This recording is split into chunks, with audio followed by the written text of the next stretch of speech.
Hi, everybody. Welcome back to PODMAS Ep.3, Day 3 of Built Like This podcast. PODMAS is a seasonal holiday treat that I created to give you guys additional content for my podcast, Built Like This podcast. So thank you so much for tuning in. Thank you for your support. Thank you for your like, your subscribe, membership, your Patreon membership. I'm claiming all of that. Thanking you in advance. And let's get into these topics here. So, Christian BBL. Christian BBL. In the name of the Lord, BBL. Jesus Christ, BBL. I mean, what else do we want to say? Hamdulillah, BBL. This has been going viral for the past 2 days now.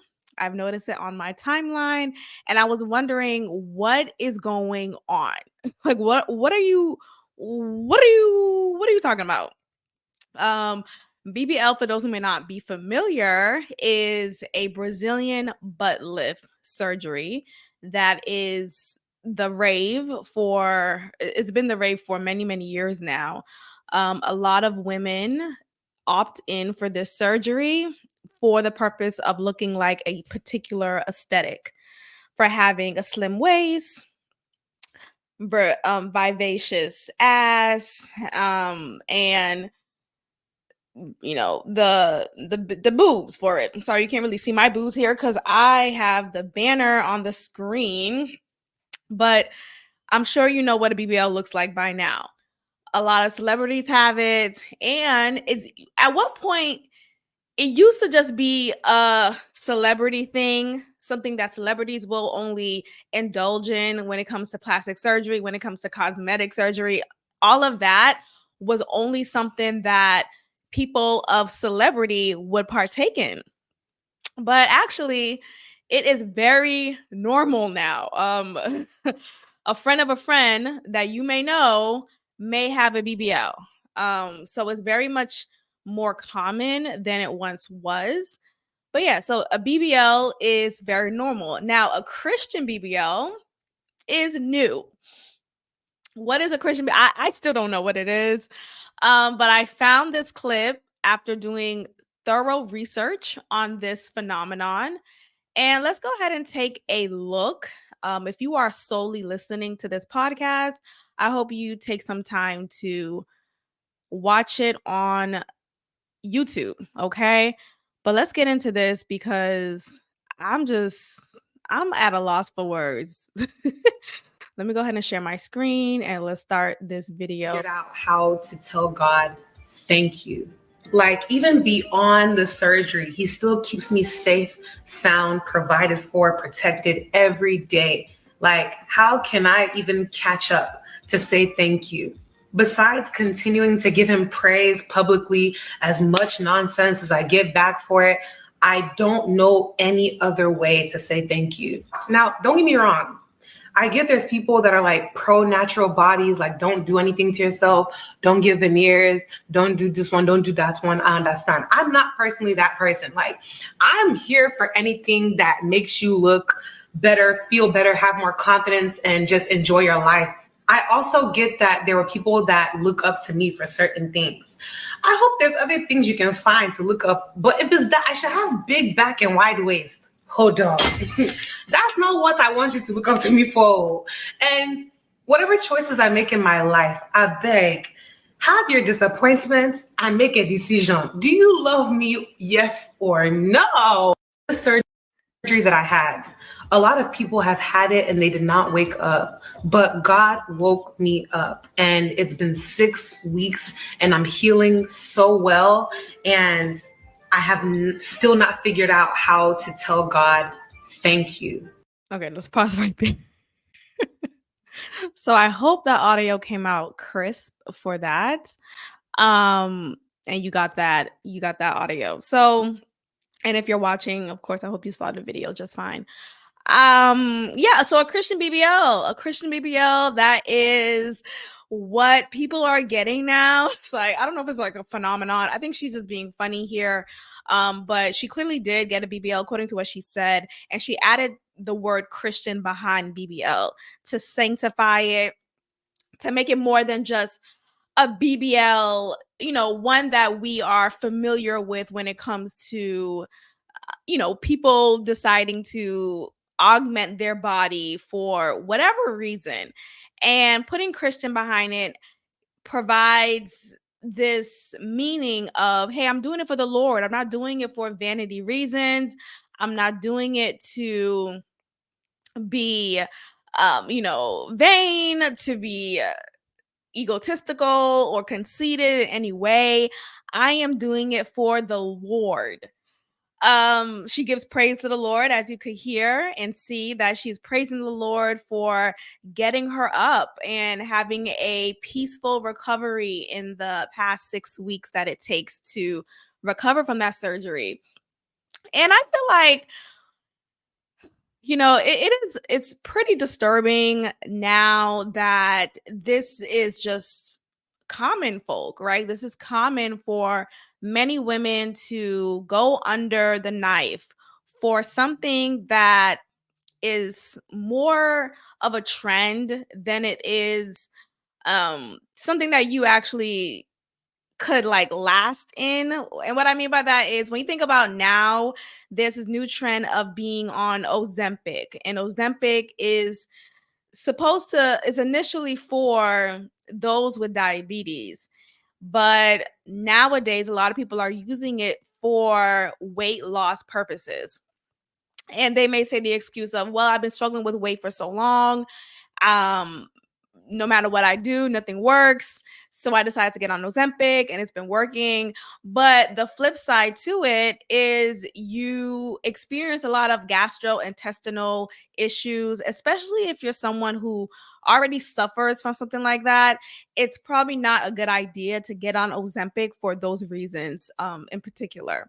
But I bring that up to say, beauty is always changing, right? In society's standard specifically. So society's standard of beauty is always changing. It's a revolving door. What once was pretty and attractive 20 years ago is no longer. But give it another 10, maybe even 5 years from now, things will start to go back to how they were. Things are constantly revolving, and you find yourself repeating the fashion sense that you had, or the beauty sense that you had from 10, 15 years ago. So putting yourself at risk to go to go in surgery under the knife, to put your life at risk, to possibly not make it, just for vanity reasons, just for, well, I just want to look good. I just want to feel good. But what happens 5 years from now when you realize, oh, I don't like how I look anymore? I look like an ant. I look like a clown now, right? Because now you're trying to match and meet the new beauty standard that is pushed in our society, which is again going to be just something regurgitated from the past.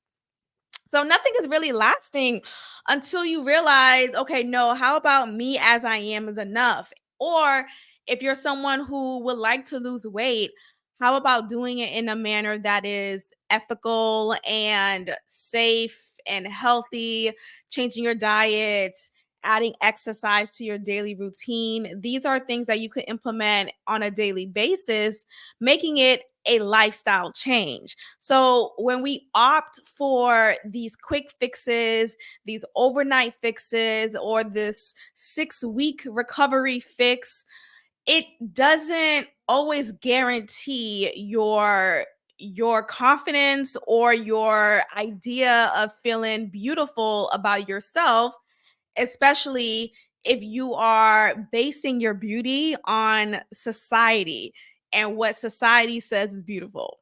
Because now we see Kim Kardashian, she's a white woman again.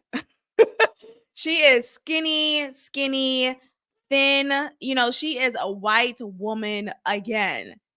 But just maybe 7-10 years ago, she was thicker and vivacious, and there was meat on her bones. Not to say she was bigger in not to say she was fat. I'm trying to say fat in a politically correct way, but this is is a non-political or incorrect politically whatever podcast that we have. So let me just be very clear. She wasn't fat. She wasn't fat, but she was bigger, she was thicker, she was more vivacious, whatever.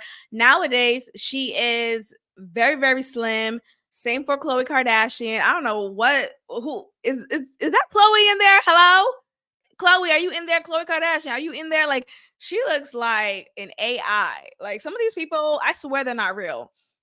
Matt Rife, I don't believe he's a real person, y'all. I know he's been on podcasts, like he's been touring different podcasts and been guests, and like you could make the argument, oh, he's a physical guest on this podcast. Is he? Is he now?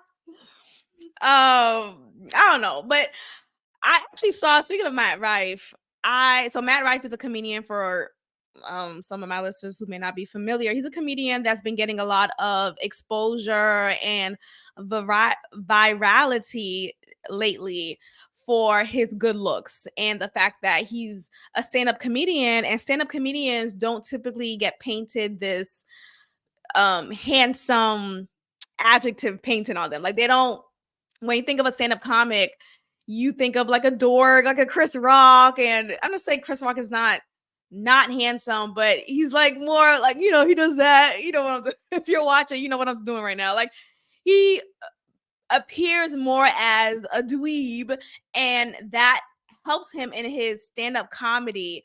That helps him to gain more laughs. But for Matt Rife, who is this young frat boy looking, nice teeth, jawline crisp, for him to look like that and be a stand-up comic is like, wait, who's this guy? Who's this model on stage giving jokes? But I saw a picture. Now, this picture may be augmented because apparently Matt Rife got in the comments and he's like, oh, I could sue you for something. But the pictures don't look fake, y'all. It really doesn't. I think maybe he's like trying to argue against one of the things that was said in a caption of that photo. But the photo is basically a side-by-side of Matt Rife prior to this alleged cosmetic surgery that he got, this facial cosmetic surgery, to him now, right? So again, now he has this jawline that's strong and chiseled. But prior to his alleged surgery, his face was just like he had chubby face. I don't know if it was too chubby, but it wasn't as chiseled in his jawline, like a superhero type of chisel look.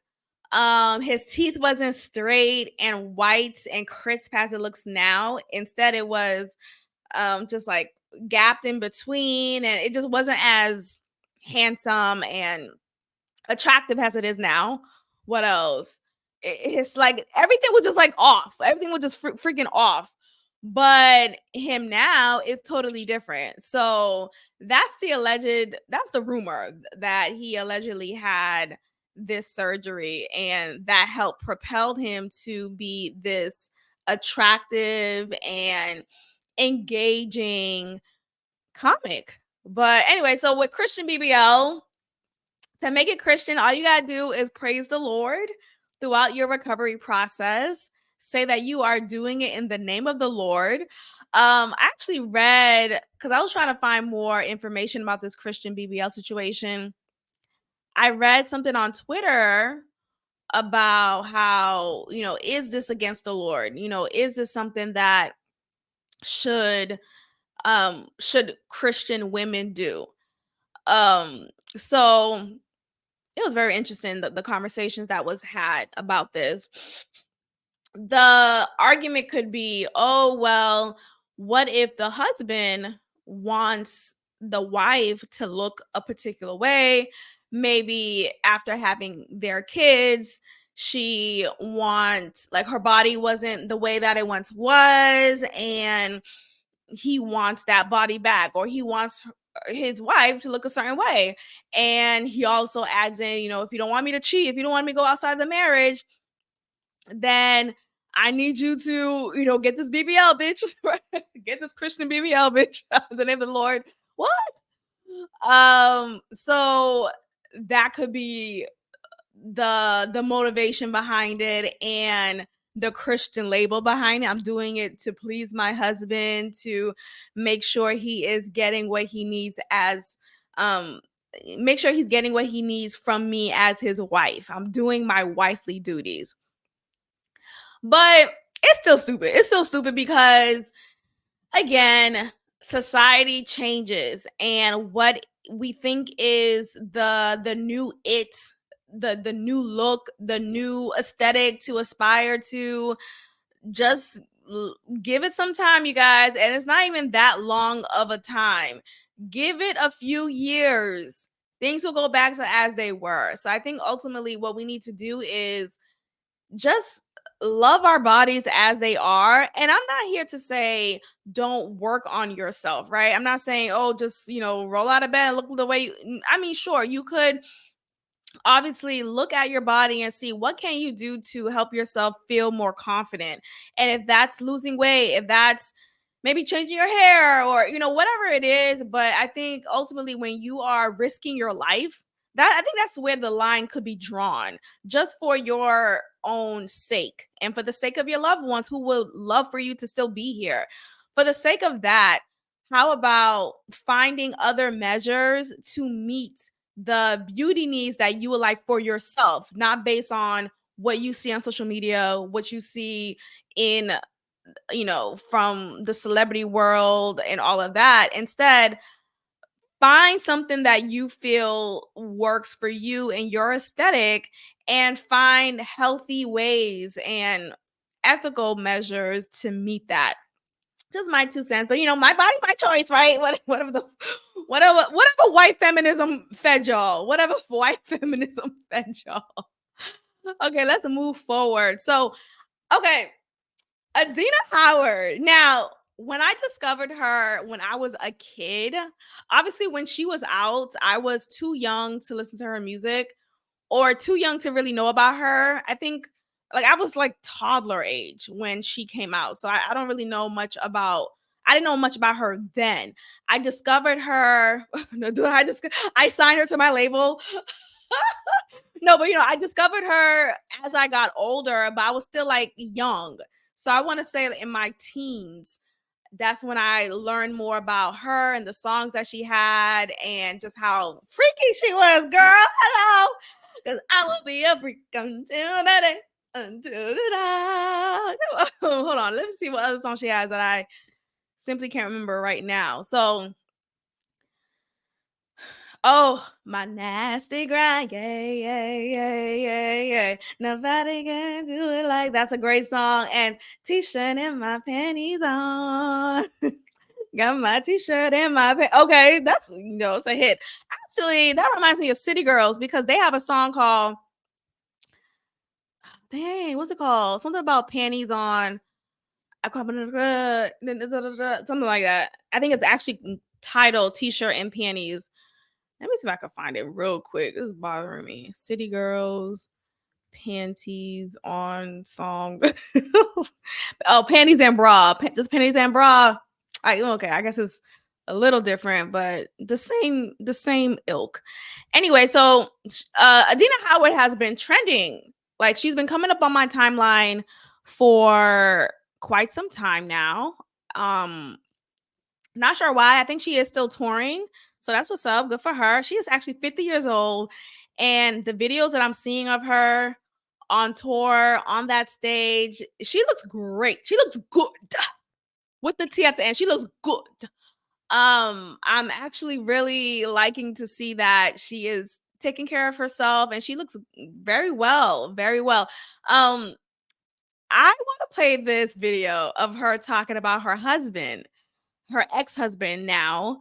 And he's an ex because she wanted sex from him every day. She wanted to have sex with him every day, and that led to him eventually divorcing her because he could not provide. This isn't this wild?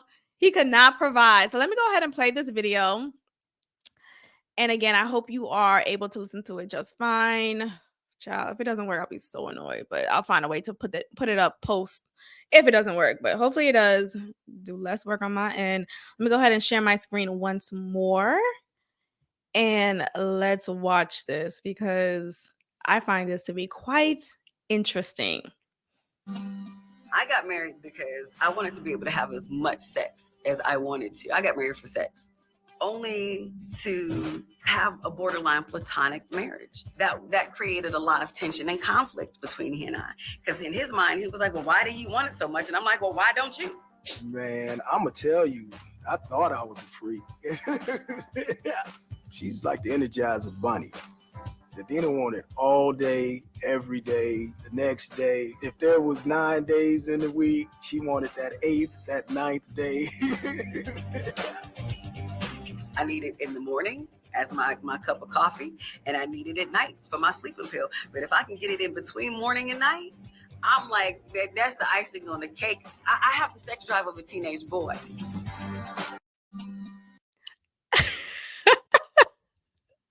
And I love it.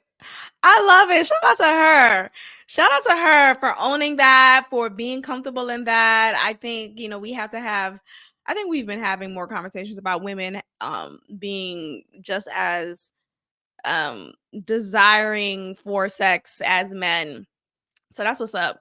But I found that to be very hilarious. Like, wow, the husband couldn't provide that for her. You would think it's the other way around, right? Oftentimes we hear the husband being the one wanting sex from the wife, and people will always get mad if he steps out of the marriage because the wife is not giving him her pussy, right? And we always fault him for that. Oh, that's why, that's not fair, that's not fair. And I will always be on the opposite side. I mean, call me a man, right? No, but I will always be on the opposite side. Like, you cannot not give that to your husband, or not even like, why would you not want to engage in that level of intimacy with your spouse? Why would you not want to? And then be so surprised when he finds that elsewhere. Like, girl, what? But I just find it to be hilarious that he thought it was too much. Now, what I heard from her explanation here is that what I heard from her explanation is that she apparently had a platonic situation with her ex-husband. Now, what? What I'm getting from that is maybe they weren't as attracted to each other as they could have been to help meet that need of sexual desire. I wonder, I don't want to paint the whole gay label. You know how people be so quick to say, oh, that means he's gay. Look, I used to be the same way, saying, oh, if you don't want it, that means he's gay. No, I just think some people have more of a drive than others, regardless of your gender. So that could just be it. But that eventually led to them not making it in their marriage. That's hilarious. Like, imagine being a man and not wanting sex every day. That's crazy. Yes, another thing I wanted to know. So in that video, she made a point that she got married to have sex, to have a lot of sex. So let me read this tweet here. I think the problem is she says she got married just for sex. She's not even aware of how that sounds, so she probably didn't know how to get her needs met without making him feel like strictly an object. Okay, so that's obviously someone be like, she's a sex addict. I don't know. I feel like we'd be using the words addict too loose. Like, how about just like wanting what you want, right? And it's not to say it's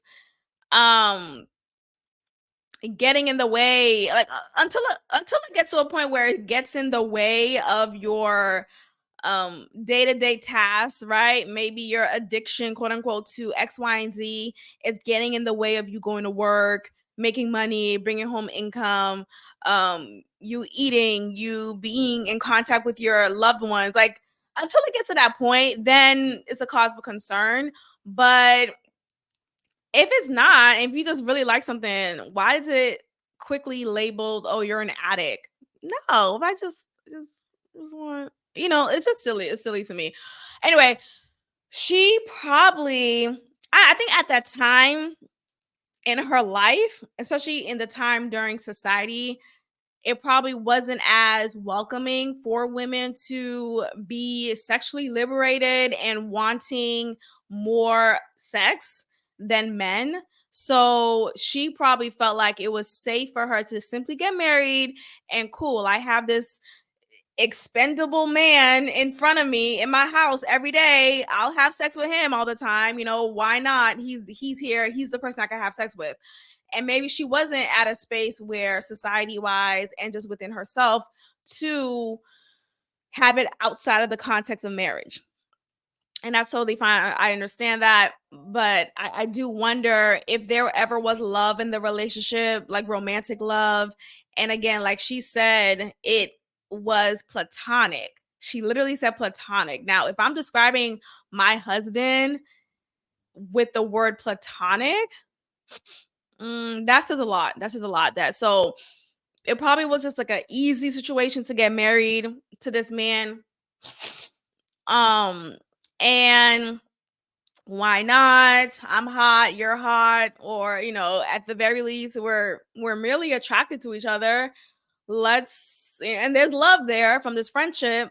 Let's go ahead and get married. So, that's it's important to really try before you buy. That's silly ass saying, but there's no other way to say it really. But the point is, I think oftentimes when you have these purist mindset, this puritanical mindset of, if you come from a Christian background or, whatever it is, and it's embedded in you to wait until marriage and yada, yada, yada.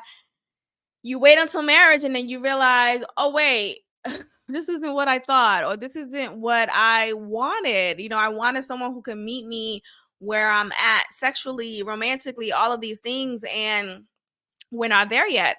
And then the argument could be, oh, well, you guys could learn, you guys could grow. The beauty is in growing together and that intimacy. No, it's not. Not when you're in a trap called marriage and it takes forever to get out of that trap after realizing, hey, it's not working for me. That's when it's not beautiful. It's beautiful to learn and grow outside of it because you do have the option of easily leaving if the relationship is not conducive to the other person, right? So if while you're engaging, I'm strictly talking about sex. I'm strictly talking about sex. If while you're engaging in that intercourse with your partner and it still isn't hitting, it's still not working. Like, let's talk about Leprechaun Bay real quick because this just triggered me real quick. Leprechaun Bay is one of my exes. For any new listeners out there, so shout out to y'all for being new listeners. Thank you. When we were together for like a year and some change. I was never fulfilled intimately. Let's say that. Because I don't want to say too much of like sex on YouTube, just in case the algorithm. Yeah. But you guys know what I mean. I wasn't fulfilled at all intimately, but I felt like, okay, well, let's just like try again. Let's